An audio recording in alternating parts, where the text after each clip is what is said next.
What's up guys, Rick with RallySport Direct here. In this video, I'm gonna show you how we installed these beautiful Seibon carbon fiber fenders specific for the MK7 GTI. Let's get started. First things first, let's get the front wheels off the car. Then we can use your T25 Torx bit to remove the bolts from the fender liner as well as the front bumper trim.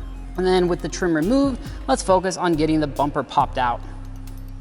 So start by removing the lock washers on the front fender, and your bumper should be ready to pop out. You just want to be careful not to scratch anything. Now let's focus on the fender. Start by removing the two 10mm bolts on the top side. On the rear upper portion, there's a sneaky 8mm bolt hidden by the windshield trim. Simply lift the trim up and loosen the 8mm bolt. Now this one only needs to be loose, but we found it a bit easier to remove it completely. Now grab your 10mm and zip out the two bolts on the lowest rear portion of the fender. Now once those are removed, we can move on to the, in my opinion, hardest part of the fender removal, and that's gaining access to the two bolts that sit between the door and the fender. Now ideally, you'd probably want to remove the door to do this, but we were able to get the plastic cover removed, albeit with a bit of a struggle, but if you're patient, it will come out. And with that out, we now have access to the two bolts on the rear side of the fender. And you do kind of have to crack the door open at a very specific angle, but you'll see it when you're in there. But with the door open, we have easy access to get those out. Here we decided to remove the bumper support or fender brace where it attaches to the frame. Now we had to use both a 10mm socket with a wobbly and a closed end ratcheting wrench, but we were able to remove both bolts. Now that should be all of the fasteners, and we can take off the factory fender. And just make sure you don't scratch anything on the way out. Now we can grab the Seibon carbon fender and do a test fitment. Now we don't want to force anything as we're just seeing, if or what needs to be adjusted to fit. And with the carbon being hand laid, we never expect anything to be a 100% perfect fitment right out of the box, and it is expected to do a bit of massaging.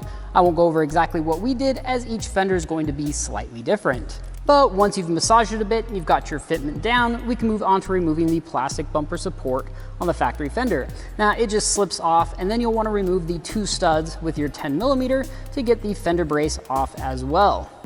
You're also going to want to remove the plastic inserts on the stock fenders. Now these ones you just pinch and pull gently and they'll come right out. And then of course just repeat that for the rest of the inserts. Now I can say with certainty that the Seibon fenders will need to be modified slightly to accept the inserts, so grab a small file and remove material until they fit. Now it's best not to use too much pressure as, well, the file makes quick work of the soft material and you want to make sure that the insert fits nice and snug.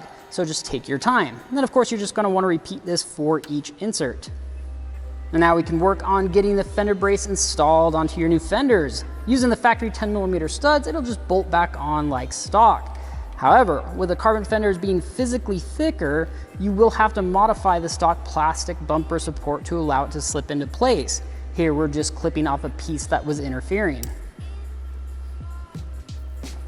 And now it's time to install the fender. So carefully work around the fender, loosely installing each bolt as we want to make sure there's a bit of wiggle room for the final fitment.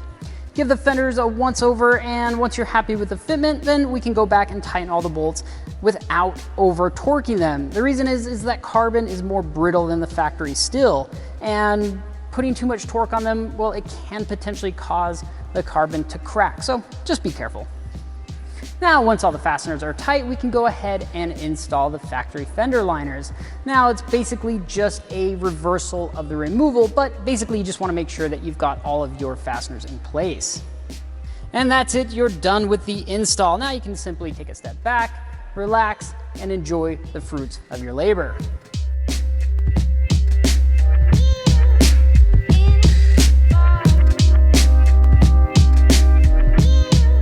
And that's it. I hope this video helped you guys out. And if you're wondering about this hood, well, we've got a video on that as well. Just make sure to check the link in the description. Now, if you know of a better way to do this, or maybe I missed something, make sure to comment down below. Now, of course, I'll link these as well, but thank you guys so much for watching.